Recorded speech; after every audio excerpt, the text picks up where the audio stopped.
Hey guys, I'm Maggie Furlong and welcome to AOL Television's Instant Dharma, where we dish about Lost every week. With me today is Rick Porter from zaptoit.com. Hello. Hello. And Maria Elena Fernandez from LA Times. Hello. Hi, thanks for coming. Thank you. So happy to have a good episode this week because I needed some more Smokey in my life. I missed him last week. I needed to start the episode from the Smokey vantage point, going up to the cabin. Amazing. What'd you think? That was a fantastic opening. I loved the reflection of the smoke in the glass on Sawyer's house. And I was pleasantly surprised with the number reveal in the cave. Well, I feel like we got a version of an answer. You know, is that the answer? Is Lost going to provide us one answer to any of these questions? Who knows in the end? I think seeing the numbers on the cave wall was a huge thing that, we still don't know what the significance of those actual numbers are, but that's a sense of, okay, this is maybe where that whole mythology begins. Now I just want to know, okay, Yeah. so how come they get assigned those numbers? It wasn't the age where he went and met them. Like, I really was trying to think, what is the number? I have no idea. But everybody had one, except Kate. Yeah. We didn't see Kate's number. He didn't mention her at all, and he kind of alluded to the fact that the number 42 only belongs to one, either Jin or Sun, not both. I think, honestly, the only other thing with the numbers was watching Locke cross out his own name. Smocke, not Locke. What are you calling him? Smocke. Smocke? This is one that I made up, so I'm going with the Hurt Lock. The Hurt Lock is a good one. Very, very well timed. The best one I've seen just out there, which I totally can't take credit for, is the Lock-Dressed Monster, which is also kind of awesome. Smocke nest, Locke dressed. I like it. I like that one. I like Smocke, not Smocke, not Locke. Smocke's easy. Smocke's easy. It looks right. It sounds right. I liked watching Smocke cross out Locke's name. How about that? I mean, I like it that Sawyer is still mourning because, again, it was, his one true love. I think we're going to see him in that mode for a while. I'm just curious, do we think what the man in black through Locke was telling Sawyer, do we think it'll change him at all? Do you think it's true? How much of it do you think is true? Right. Who do we believe? I mean, I believe that that was Jacob's thing, right? And that the numbers were his, and I believe maybe that Sawyer and Jack and all those people are candidates, whatever the hell that means.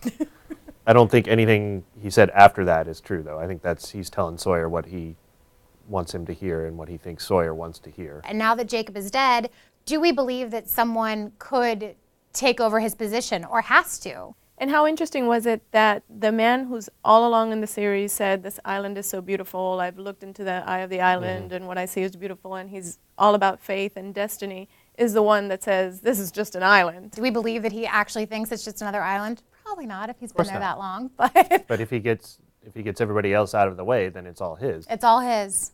That just an island that happens to be super powerful and kind of magical and polar bears and stuff. Cool. And I'm not sure that Sawyer is buying it either. Remember, Sawyer had a conversation with Richard in the jungle, and Richard put doubt in his mind, and I don't think he's just going to... I think he's curious to see what this other Locke wants. What was amazing about all of that, too, was this is the first time you've seen Richard out of sorts or scared. The other big, huge moment for Locke as Smokey Locke on the island was that creepy little kid. What was that? We were saying we think it either looks like an older Aaron or a young Jacob. Aaron, like such a through line to the whole thing, and seems to be so important that there's a lot of theories out there is that he's another incarnation of Jacob. I also wonder what to make of the fact that Sawyer could see Aaron, Jacob, whatever. The moment with the boy that I loved the most, that was such a telling moment, but also what does that mean, was the moment where Locke is on the ground and, he's saying, you can't touch him. And he was like, don't tell me what I can't do. Which is a Lockeism. We've seen Locke say it a million times. We saw him say it again tonight off the island when, he was yelling about Randy. That makes me wonder if he's having glimpses of his own former life. He obviously has some of Locke's memory. He knows all these people. He knows what they've been through. But how much of Locke is left in the Man in Black? One of my pet theories now is that somehow what's happening in the sort of sideways timeline is going to have ramifications on the island and vice versa. The Locke that we got off the island was a very different Locke. He seemed happier. He's like taking baths, chilling out, still with Helen. Very interesting. I kind of like the new Locke. I do think that towards the end of the episode, you know, when he's talking to her about coming to terms with the fact that he's never going to walk and, you know, he needs to stop dreaming about that. Yes, I do think that maybe that Locke is coming to a self-acceptance that the other Locke we used to see didn't have. You get the sense that now that he's maybe being able to let go of some of that, that things could possibly turn around for him. His relationship with Helen is so totally different, and they're planning a wedding, and her first mention was, my parents, your dad. Dad? Yeah. How is that guy ever invited to your wedding? He pushed you out of the window. Or did he? So now we have to wonder, how long has he been paralyzed and what happened? And he has a relationship with his dad. That's kind of awesome. Or does he? Or is Helen just engaging in wishful thinking? I liked seeing Randy again. You know, we've seen Randy, his mean, terrible boss. Used to be Hurley's boss at Mr. Cluck's. I loved, as Locke is trying to leave, his interaction with Hurley was so great. Yeah. That was like an empowered, awesome Hurley. It was. It was. I mean, he's as sweet as always, but it just very, very confident and kind. And he was wearing like a navy blazer with gold buttons. I'm like, you look like you could host Masterpiece Theater plus sideburns. But it was awesome. I was like, this is a good Hurley. And we saw Rose. Yes. And Rose reminded us that she had terminal cancer, you know, off the island. And it was like, oh, yeah. Right? Well, because I kind of hoped after the first episode that that would have been one of the things that was different. You didn't know necessarily if their story was going to be different. We saw little differences on the plane, but it was like, in this one, maybe Rose doesn't have cancer. Maybe they were just on vacation. Turns out it was her failed, you know, mission to Australia to try to get healed. I was very happy to see all of our old friends, the best reveal, the voice to end all voices, knowing it's there, Ben. Yeah. I mean, Being just as crabby and and bitchy and precise as he is on the island, yammering about somebody not changing the coffee filter. I love that they're all starting to come together and meet each other in this well, new that life. just reminded me, one of my favorite parts of the whole episode was Ben's eulogy of John Locke. I forgot all about it. Amazing. And I'm sorry I murdered you. And I'm so sorry I murdered you.